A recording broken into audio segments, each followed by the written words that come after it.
리더스 책 중 가장 먼저 소개해드릴 책은 제가 가지고 있는 책 중 가장 오래된 87년도 3월호입니다. 가장 오래되었지만 앞뒤 표지가 무사히 있어서 감사하게 생각합니다. 표지를 보면 목차가 나와 있습니다. 처음 기재되어 있는 챌린저호가 폭발하던 날, 이 우주선이 출발하는 걸 뉴스로 봤습니다. 승객 중에 학교 선생님도 있는데 그의 어린 아들이 엄마가 출발하는 걸 지켜보는 그 장면은 잊을 수가 없습니다. 여러 내용 책장 넘기며 전해드리겠습니다.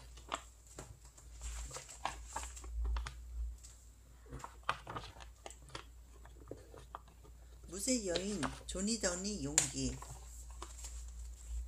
스키 슬로프에서 실족으로 그 여인은 생애에서 가장 큰 시련 속으로 곤두박치게 되었다. 하지만 이겨내고 조니 더는 스트렌트 산에서 죽지 않겠다고 결심한 후로 먼 길을 왔다. 조니는 지금도 3종 경기에 참가하고 있지만 자신과 인생을 어떻게 최대로 활용할 것인가에 대해서, 또 인내와 계획과 결의에 대해서 젊은 사람들에게 이야기하는 것을 좋아한다. 단 하루라도 가볍게 보면 안 돼요. 하고 조니는 그들에게 당부한다. 순간순간 최선을 다하세요. 한 가지 조니가 말하지 않아도 다 아는 것은 바로 기적이 일어나게 하는 용기이다. 유럽 대륙을 누비는 소련의 스파이 트럭. 이때는 러시아가 아니고 소련이었군요.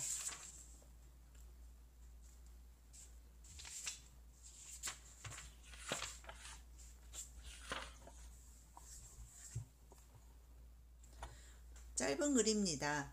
어떤 부부가 묘지를 사두기로 한 뒤 부인이 한다는 소리.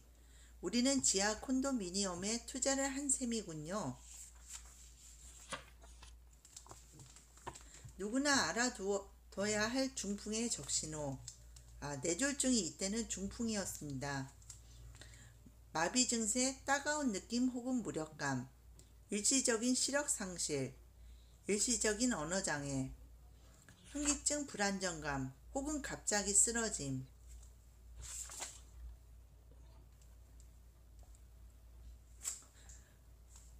어느 날 남편이 집에 돌아와 보니 결혼한 지 얼마 안 되는 아내의 눈에 눈물이 가득 고여 있었다. 훌쩍거리며 말하는 걸로 보아 뭔가 몹시 속이 상하는 일이 있었던 모양이다. 여보, 당신 주려고 난생 처음 고기 파이를 만들어 봤는데 그걸 고양이가 먹어버렸지 뭐예요. 괜찮아 여보, 내일 고양이 한 마리 더 사다 줄게. 이런 일 저런 일. 아주 깐깐한 신문 배달원인 우리 아들 조는 어느 집이건 현관에 있는 신발털이개 위에다 신문을 던져 놓았는데 딱 한 집만은 그럴 수가 없었다. 무시무시하게 생긴 노르웨이산 사냥개가 울타리를 쳐놓은 그 집 앞마당을 빙빙 돌면서 현관에 신문을 던지려는 존을 보고 무섭게 지서댔기 때문이다. 그러다 보니까 신문이 제대로 던져지지 못하고 번번이 눈 위에 떨어지곤 했다. 어느 날 저녁 존은 신문을 빈 신발털이개 위에다 정확히 던졌다. 그런데 존이 발을 떼어놓기도 전에 사냥개가 현관으로 껑충 뛰어 올라가 신문을 무는 게 보였다. 그 개는 신문을 물고 조심스럽게 계단을 내려오더니 늘 신문이 떨어져 있던 마당이 눈 위에 내려놓는 것이었다. 우리 동네에 사는 버드 머휴 노인은 80줄에 들어서도 품삯을 받고 이웃집 허드렛 일을 해주었다. 하루는 우리 가게의 천정에 페인트 칠을 하고 있는데 우리 가게에 온 손님이 자기 집에 와서 페인트 칠을 해주지 않겠냐고 버드에게 물었다. 그러자 버드 영감이 사다리 위에서 내려다보지도 않고 물었다. 춘추가 몇이오? 66입니다. 손님이 대답했다. 그럼 무슨 일을 하고 계신가요? 버드 영감이 다시 물었다. 이제는 일을 하지 않아요. 정년퇴직했으니까. 하고 손님이 대답했다. 그럼 당신의 집은 당신이 직접 칠하지 그래요. 버드 영감이 내뱉은 말이었다. 저울 제조업자 대회가 열리는 동안 전시장에 진열된 여러 가지 저울에 올라가 자기 몸무게가 똑같이 나오는가를 보고 싶어하는 이들이 많았다. 그러나 다른 사람에게 자기 몸무게를 알리고 싶지 않아서 체중을 재어보지 않는 사람들도 있었다. 어느 회사에서 나온 입심 좋은 판매원이 어떤 부인에게 자기 회사 저울에 올라가 체중을 재어보라고 구슬리면서 이런 약속을 했다. 자기는 부인의 체중이 얼마나 나가는지 안 볼 테니까 아주머니 혼자만 보라는 것이었다. 마침내 부인이 저울에 올라섰다. 그 순간 저울 안에서 쩌렁쩌렁한 소리가 들려왔다. 85kg.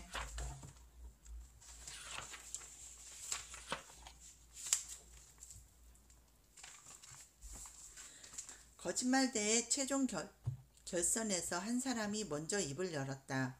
저는 돈이 아주 많습니다. TV 방송국이 8개고 라디오 방송국이 20개나 됩니다. 그리고 비행기와 요트가 모두 18대고 여러 개의 석유회사와 다국적 기업을 가지고 있죠.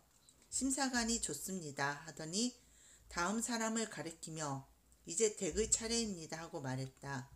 그저 그는 이렇게 대답하는 것이었다. 저 사람이 내 부하 직원입니다.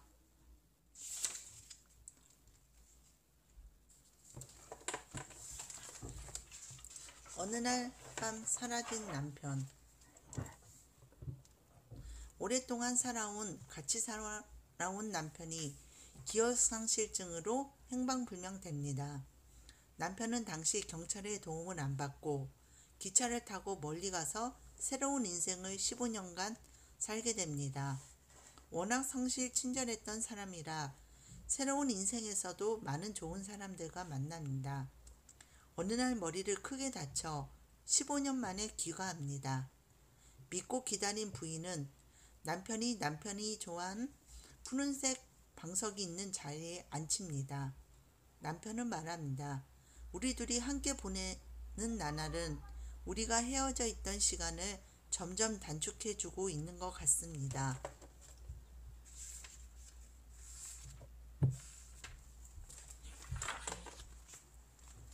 짧은 글입니다. 주유소 일꾼이 어떤 남녀가 타고 온 자동차에 기름을 넣어주고 있는데 보아하니 두 사람은 몇백 리끼를 말 한마디 나누지 않고 온 사람들 같이 심술이 나 있었다. 그가 차 앞 유리창을 닦아주려고 하니까 운전석에 앉은 남자가 꽥 소리를 질렀다. 이쪽을 닦을 필요가 없어요. 이 사람 쪽이나 닦아요. 운전은 다 자기가 다 하고 있으니까.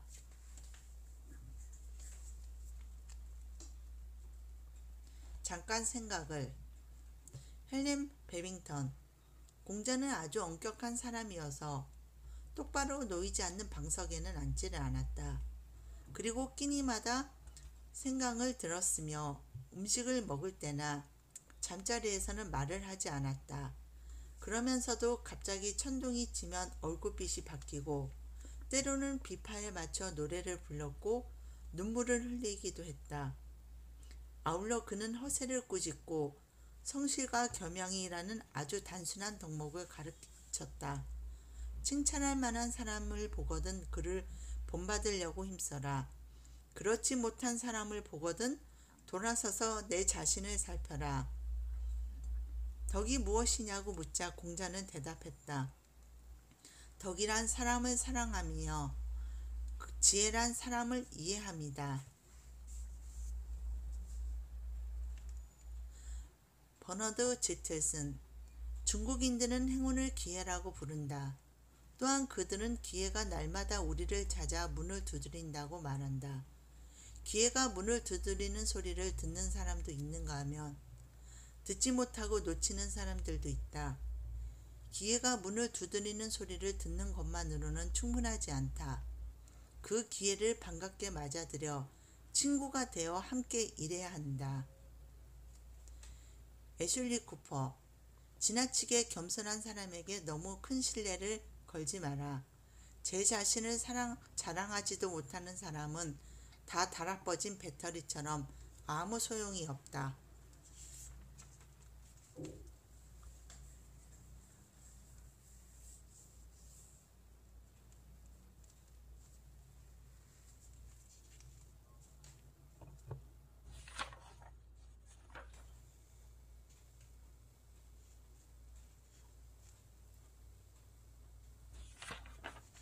스위스 시계산업을 회생시킨 스워치. 값싸고 실용적인 시계를 대량 공급함에 따라 위기를 맞았지만 몇몇 독창력 있는 기사와 기업인의 노력으로 그들은 옛 영예를 되찾게 됩니다.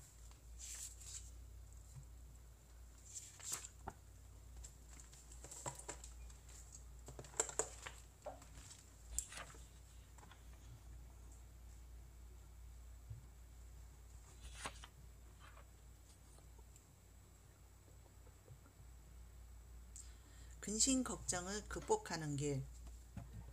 필자가 대학 때 외국에서 2달 생활할 기회를 두려움 때문에 놓칩니다. 놓친 후에는 큰 가르침을 줍니다. 너를 불안하게 만드는 일을 하라. 그리고 너를 우울하게 만드는 일을 하지 말라. 새로운 일 앞에서는 늘 조마조마해지는 마음을 극복하지 못하면 결코 삶의 향상을 기할 수 없다. 졸업을 앞두고 작가로 나가려는 다짐은 교수가 교직 생활을 택하라는 말에 흔들리며 또 작가로 글을 써서 먹고 살겠다는 생각도 겁이 난다. 나를 우울하게 만드는 것은 내가 진정으로 하고 싶었던 것을 포기하는 것이다. 우리는 자신이 바라는 그 무엇을 구하기 위해 적극적으로 나설 때에는 언제나 근심 걱정에 직면하게 되는 것 같다. 그리고 또 그것은 우리가 새로운 어떤 모험의 길에 접어들었을 때 우리의 동반자가 되는 것이다. 두려움을 느끼면서도 계속하면 그 두려움 뒤에 기대가 있다는 걸 깨닫게 된다.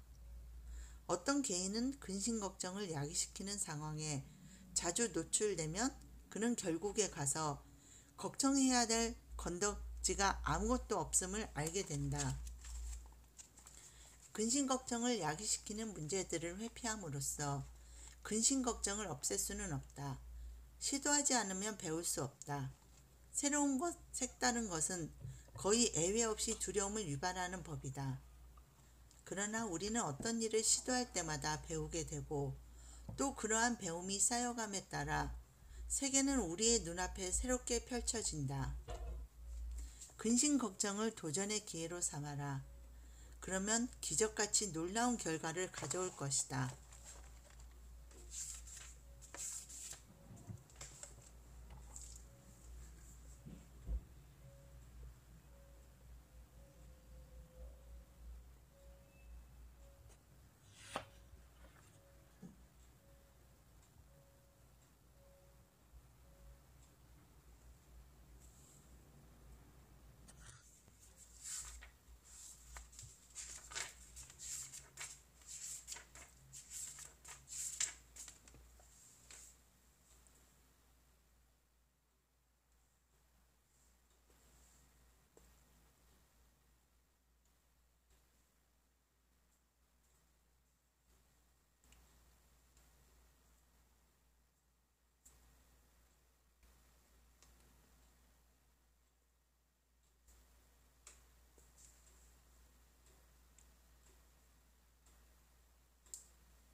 건강과 미용을 위한 요긴한 지혜.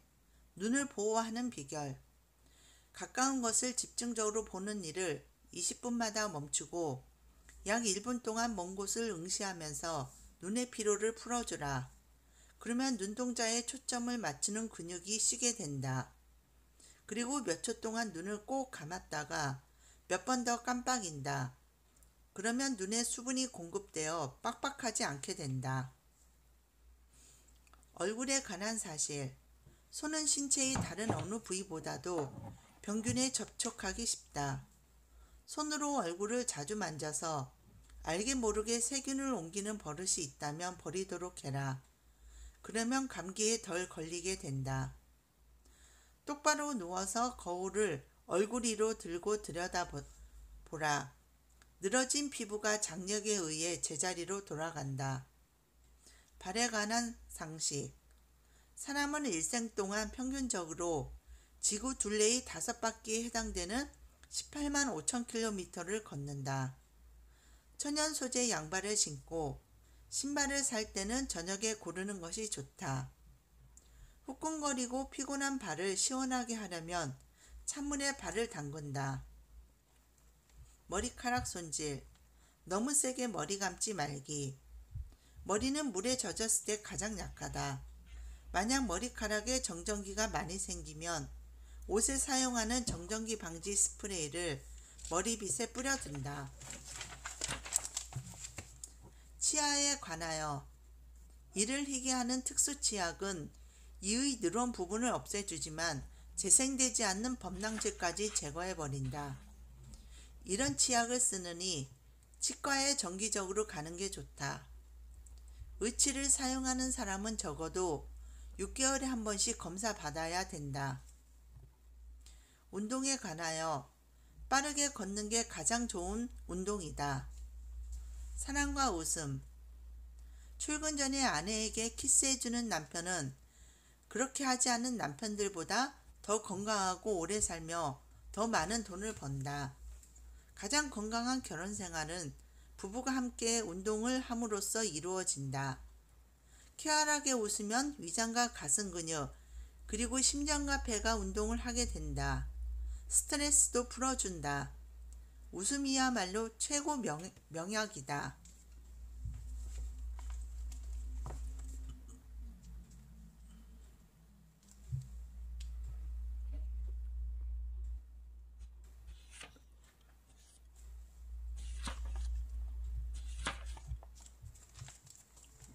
짧은 글입니다.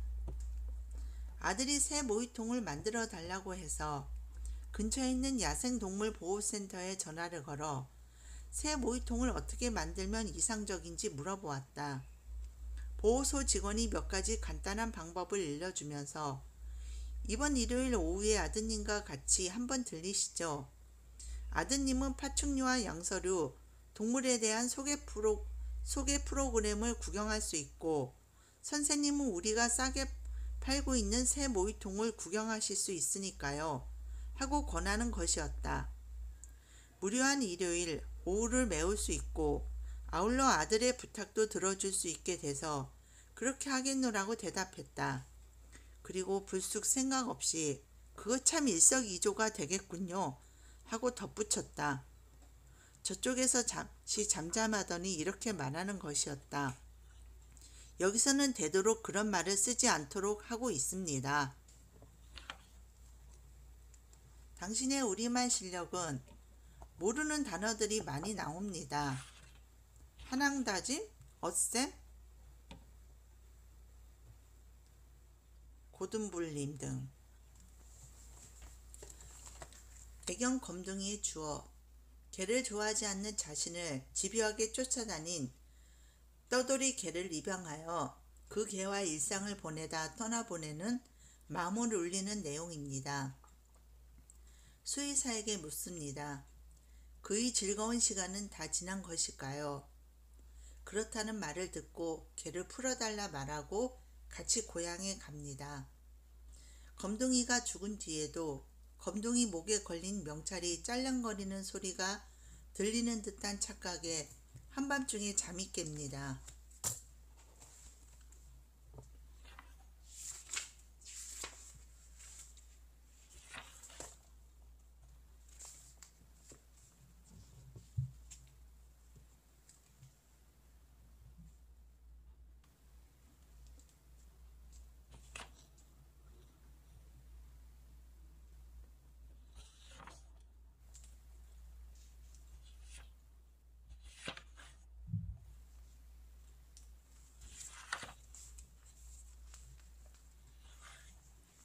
짧은 글입니다.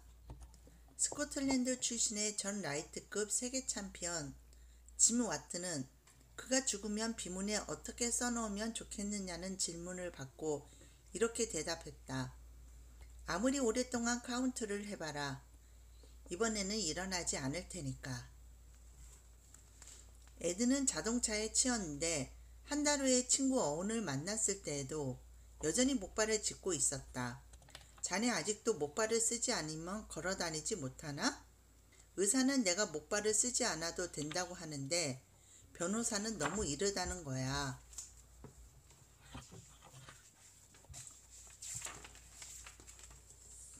소믈리에라는 말이 이때는 생소한 단어였군요.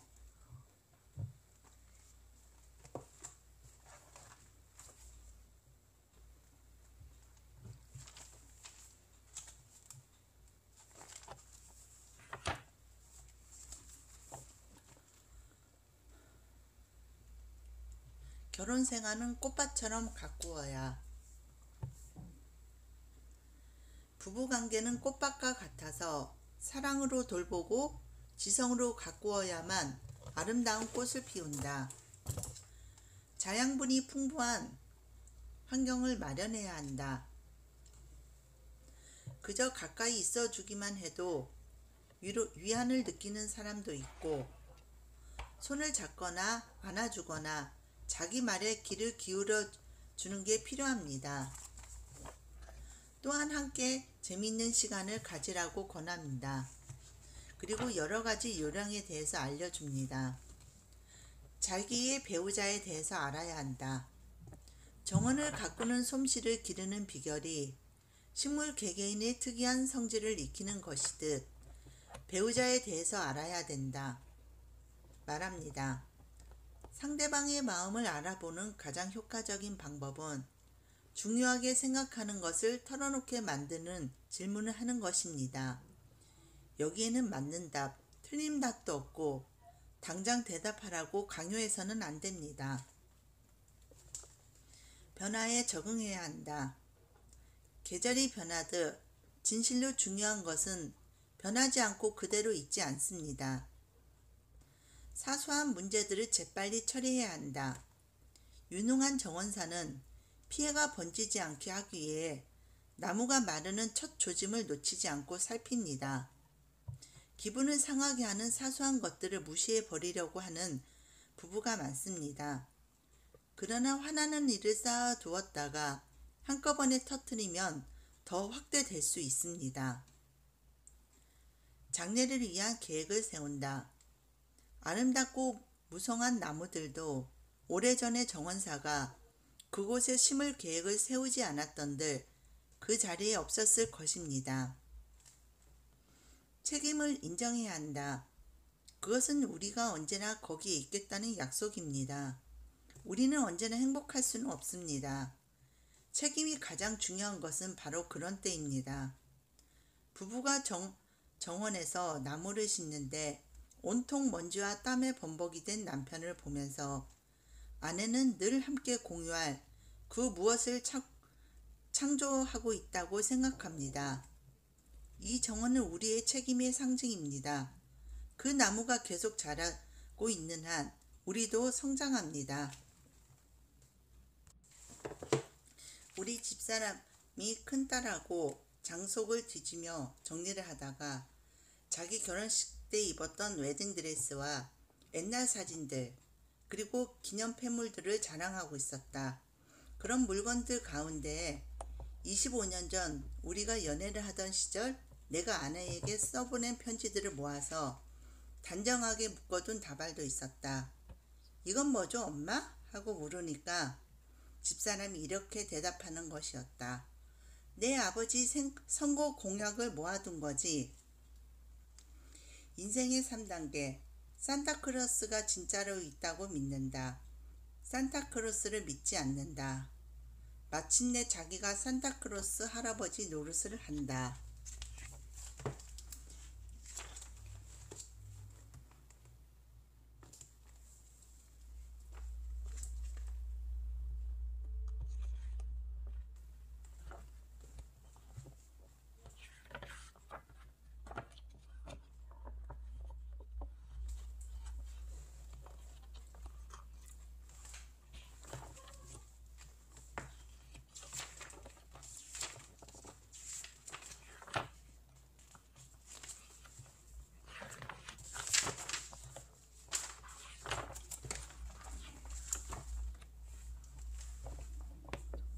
청바지 광고인데 제임스 딘이 나오네요. 저도 같은 그림의 엽서가 있습니다. 제임스 딘 엽서가 많이 있는데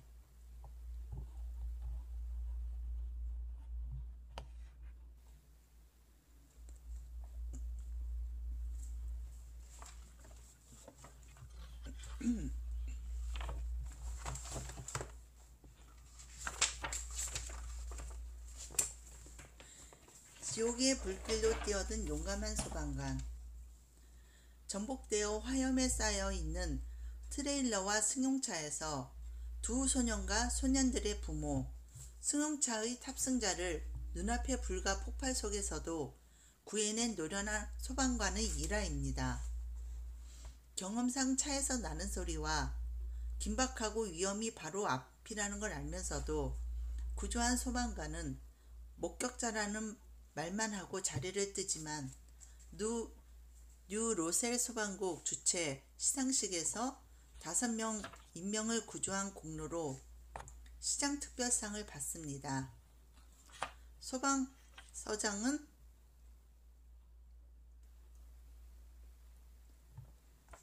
서방관인 설리번을 가르켜 이분은 여러분이 그래서만 늘 읽었지 만나보지는 못한 위대한 영웅들 가운데 한 사람입니다. 라고 치하합니다. 언제나 대기태세를 갖추고 있자는 그의 일생의 좌우명은 그 어느 곳에 있는 소방대원에게도 해당되는 말이라고 합니다.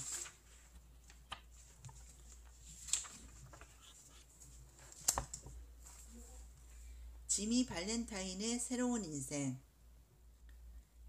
유명한 금고털이 범인 지미 발렌타인이 출소하고 굵직한 금고털이 사건이 연달아 일어납니다. 보안관 프라이스는 수법의 연관성과 능숙함을 보고 지미로 확신합니다. 반면 지미는 출소 뒤 랄프 D 스펜서란 이름으로 살고 아름다운 아가씨를 만나고 사업도 승승장구합니다. 보안관이 지미를 잡으려 지미 부군을 배회하는 사이 금고에 여자아이가 갇히는 사고가 생깁니다. 지미는 망설임 없이 금고를 열어 아이를 구하고 보안관에게 자신을 감옥에 넣으라고 갑니다. 보안관은 스펜서 씨 무언가 착각하고 계신다며 어슬렁 딴 길로 갑니다.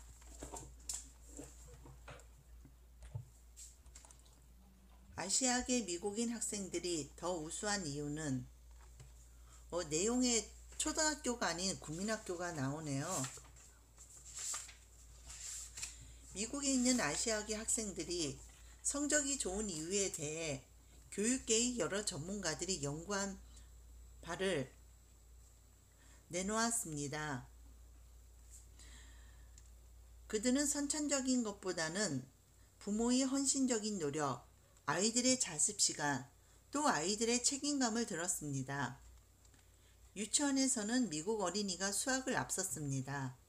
그들이 밝혀낸 사실 중에 하나는 최고 수준에 달한 학문적인 성취는 1세대, 2세대에서 나왔고 3세대에 이르면 미국 생활 방식에 젖어 더욱더 사교적으로 되고 학업에 대한 관심이 줄어들었습니다. 라고 말합니다.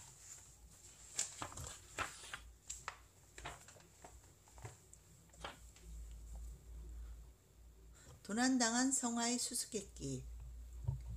벨기에의 유서 깊은 생바봉 대성당에 있는 휴버트 반 아이크와 얀 반 아이크 형제의 걸작 재단화 신비의 어린 양이 도난당합니다. 도난자는 작품 한 개를 협상하여 돌려주었는데 한 개는 돌려주지 않은 상태로 심장마비로 갑자기 사망하여 행방을 아는 사람이 없습니다. 오랜 세월 동안 여러 사람들이 성화를 찾기에 매달리지만 성화를 찾지는 못합니다.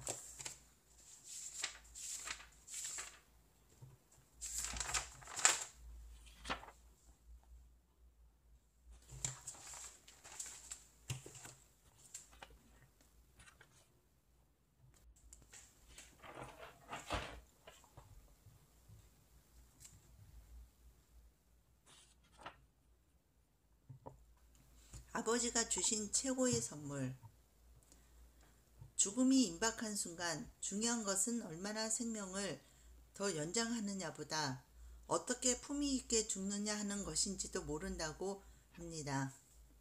아버지는 말기암으로 몇 차례의 수술, 입원을 반복하다가 집에 옵니다. 딸들에게 이제 됐어. 집에들 가봐라. 난 괜찮다. 이 말은 아버지가 나에게 한 최초의 거짓말이었다. 그렇게 하시면 정말 안 된다고요. 하는 잔소리하는 사람 없이 밤중에 일어나 앉아있고 싶으면 앉아있고 마루를 걸어보다가 깡통 맥주도 마시며 지내고 싶으신데 그런 자유도 오래 못 가고 다시 입원합니다. 딸에게 어제가 내 생일이었는데 선물도 못 사주었구나 하십니다. 선물도 못 사주셨다고요? 내가 살아온 삶의 하루하루가 모두 아버지에게 받은 선물인데 어렸을 때 아버지의 무릎은 천둥 번개로부터 지켜주는 피난처였고 아버지의 두 팔은 10대가 겪는 가슴 아픈 일들로부터 나를 보호해 주었다. 아버지의 지혜와 인내심은 내가 어른이 된 뒤에도 나를 떠받쳐주는 기둥이었다. 아버지는 딸에게 자신이 맡긴 서류를 가져오라 부탁합니다. 그 서류는 회복 가망이 없어 보이며 인간적인 수술이나 영웅적인 조치보다는 품위 있게 죽을 수 있도록 요구한다는 내용입니다. 딸이 아버지에게 갔을 때 아버지는 얼굴을 창 쪽으로 조용히 아무 말 없이 누워 있었다. 돌아가셨어요. 간호원이 말합니다. 아버지는 나에게 유머 감각, 삶에 대한 애착, 그리고 인생을 살아갈 용기를 주셨다. 그리고 그 무엇보다도 나로 하여금 자신의 신념에 진실되고 자신의 의무에 충실하게 살아갈 수 있는 도덕의식을 심어주셨다. 아버지는 당신이 원하는 방식으로 사시다가 당신이 선택한 방식으로 돌아가셨다.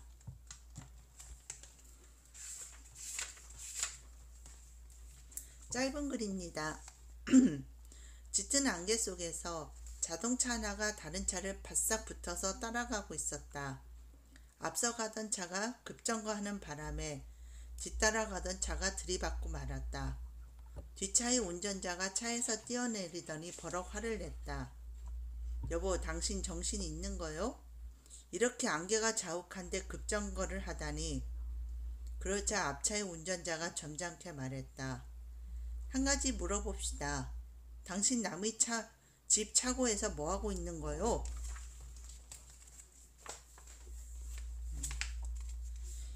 현대판 엑소더스 모세작전. 그날 주께서 다시 손을 드시며 이제 남은 백성을 되찾아 오시리라. 이스라엘이 에집트, 여기서는 이집트를 에집트라고 했네요. 에집트에서 올라오던 때처럼 살아남은 당신의 백성이 돌아올 큰 길이 트이리라. 이시야. 이민족에게 핍박받던 이스라엘 민족을 이끌고 여호와가 약속한 땅 가나안으로 돌아간 모세의 이야기를 모르는 사람은 없을 것이다. 그러나 구약 성서에 나오는 이 대이동이 불과 몇 년 전 또 한 번 재현되었다는 사실을 아는 사람은 그리 많지 않을 것이다. 이 현대판 엑소더스는 3년 전인 1984년 이디오피아에서 일어났다. 2000년이 넘도록 조상의 땅으로 돌아가지 못하고 에티오피아 각지에 흩어져 살고 있던 검은 피부의 유대인들은 1970년대 이디오피아에서 들어선 마르크스 군사정권이 소수민족에 대해 탄압을 가하자 그 박해를 피해 이스라엘로 돌아가겠다는 결심을 굳히게 된다. 그리하여 지난 1984년 초 미국과 이스라엘이 이들을 송환할 계획을 수립하면서부터 모세작전으로 명명된 비밀 공수작전을 통해 오랜 인고의 세월을 살아온 이들의 꿈이 마침내 실현되었다. 되기 시작했다.